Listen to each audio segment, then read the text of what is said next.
Hey, what is up guys? It's Stan here back with another video. So we are just a handful of days away from the next Apple keynote event, the famous September keynote. This one is going to be the big one for Apple Watches, new iPhones, and basically whatever they've been working on over the last year. So I figured since we're going to be getting new Apple Watch Series 6s, there's going to be a lot of brand new potential Apple Watch customers. And I want to take the time to talk about my experiences with this watch I've got right here. And this is the Apple Series 5 Edition watch, the ceramic edition. And it's been exactly 1 year since I picked it up, since I picked this up as a day one purchase back last year.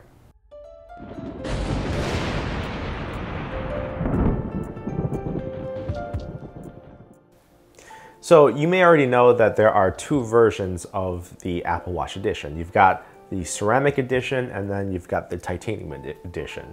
And initially when I was purchasing my Apple Watch, I was actually debating between the ceramic and the titanium. And what finally made me go with this one is because there are a lot of premium watches out there that are made out of metal. You've got stainless steel watches, you've got titanium watches, but there's really nothing like the ceramic Apple Watch here, or really any ceramic watches. The white just pops and it's kind of different, right?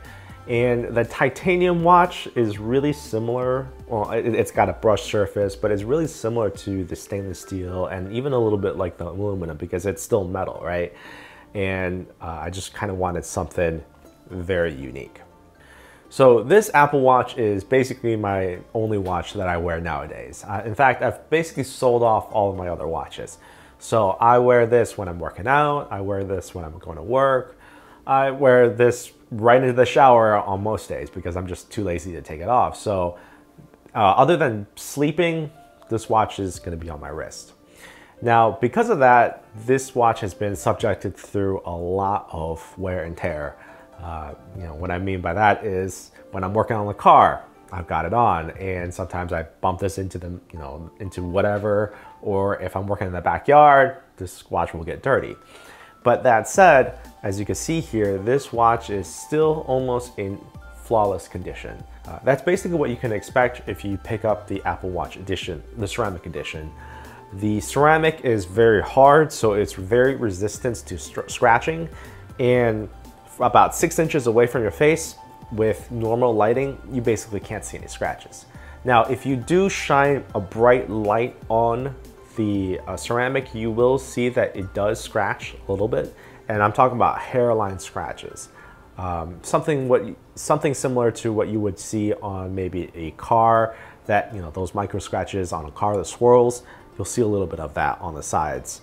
But for the most part, you really can't see it unless it's under bright light.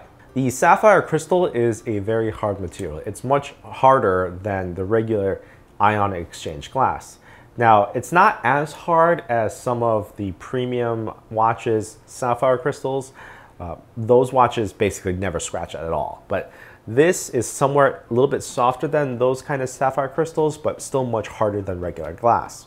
What this means is when you're normally looking at it, you really don't see that many scratches, but sometimes if you were to angle the watch in a way that catches the light, you can see some hairline scratches. Again, after a whole year's worth of use, this is still very good performance because if you take a look at my wife's aluminum Apple Watch, the ionic exchange glass, it's scratched severely and it's very apparent when you're just looking at it. Most of the scratches came from, I think, 2 events. One event was me catching this watch on a door hinge and the metal, I hit it really, really hard and the metal scratched into it. The other event was getting the watch caught under a granite countertop, like those granite countertops, and the bottom side is a little bit rough and it just caught the edge. So I guess granite is able to scratch sapphire crystals, so I got a couple scratches from that. Other than that though, the sapphire crystal on the top is still in a very, very good shape. Now on the other hand, on the back side of this watch, what you'll find is that there is also another piece of sapphire crystal. On the Apple Watch editions, you get the sapphire crystal on the top and on the bottom of this watch. On regular Apple Watches, it's not as hard of a material. Now, unfortunately, the sapphire crystal on the backside of the watch is significantly more scratched than on the front. And this is primarily because of the Milanese Loop. I had chosen the black Milanese Loop because it contrasts with the white very well and just makes that white pop just that little bit more. But because the black has a amorphous diamond-like coating to make sure that the black stays black rather than starting to chip off and turn silver color, this material is significantly harder than my stainless steel Milanese Loop that I had in the past. And what it seems to be happening is this coating is a little bit harder than the sapphire glass. So because the Apple Watch is magnetic on the backside, it likes to clip onto, or it likes to attract the Milanese Loop. And when you take your watch off and you just set it on a table, for example, it'll just sit on the table. This is when the watch pulls the Milanese Loop to touch the backside of the crystal. And any little bit of movement or sliding of this loop against the backside of the crystal causes scratches. That said, even with the scratches, the heartbeat monitor has been working flawless. So because you really don't see the backside of the crystal, you probably wouldn't even notice it unless you were to really take off the loop and examine it under a bright light. It came as a shock to me that it was scratched up so badly, but then again, hey, you know, at least it's not on the front side, right? When I initially bought this watch, I was actually most concerned about the Milanese Loop wearing more so than the ceramic watch. Like I said, I had a stainless steel Apple Watch and a stainless steel Milanese Loop that ended up getting significantly scratched up, but because it's stainless steel, you know, scratched stainless steel looks like stainless steel. So that really hid the scratch as well. However, I was worried that the black coating would be coming off and you'll end up seeing a lot of that shiny stainless steel, which kind of isn't what you're looking for when you pick up a, you know, black loop here. So I'm really happy to say after a whole year's worth of wear, there is almost no wear on this black Milanese Loop. And the only little teeny tiny bit of wear is on the clasp in the corner. And this corner right here, this is primarily wear due to my wrist scratching against metal tables or laptops. You know, my MacBook Pro, for example, that clasp sits right up against my wrist on the MacBook Pro, or basically whatever hard surface. So I'm very, very impressed that after all this wear, it's just this little teeny tiny corner that you have a little bit of wear.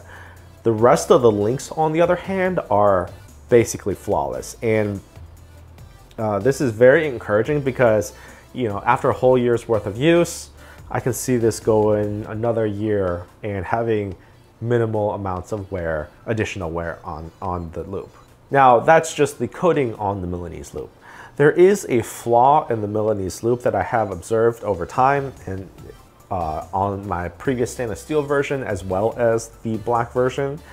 Sometimes right in the joint right here where the loops connect to the metal clasp or the metal bracket, if you will, the end link sometimes gets a little bit frayed and may stick out a little bit. What you'll have to probably do is to use something like a hard tweezer or whatever to push it back in to make sure that it doesn't catch on anything. If you push it back in, if it comes out and if you push it back in, it'll work and it'll look just like new. But you know, so if you notice that your Milanese Loop is sometimes catching on clothing or whatever, double check that area, especially right here and here, because that might happen. This Milanese Loop is the only Apple Watch band I've got. Or actually, I take that back. I do have the Apple Watch band that came with the Apple Watch. I think it's like a white band, but I replaced it immediately with this Milanese Loop. And because of that, I use the Milanese Loop for exercising. I use it for just all scenarios. And my experience with exercising in this loop is actually pretty good because it's infinitely adjustable. You are able to get this loop to exactly how tight you want it to be, and you kind of get an idea of the perfect tightness to be able to get a good heart rate monitor.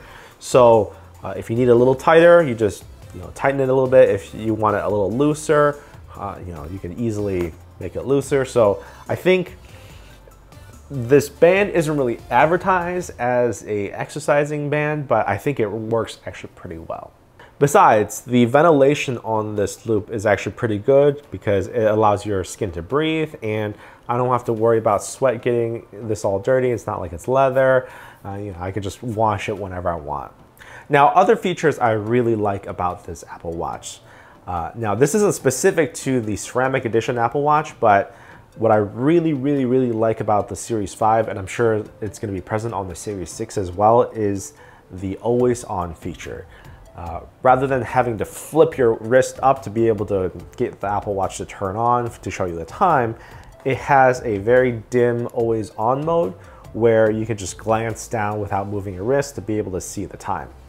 I think this is what made the Apple Watch just that much more useful for me, is because you could be able to see the time. You can, other people can see the time on your wrist. It's just, it behaves like a watch, less so like a phone where you have to tap at it to be able to see anything on the display.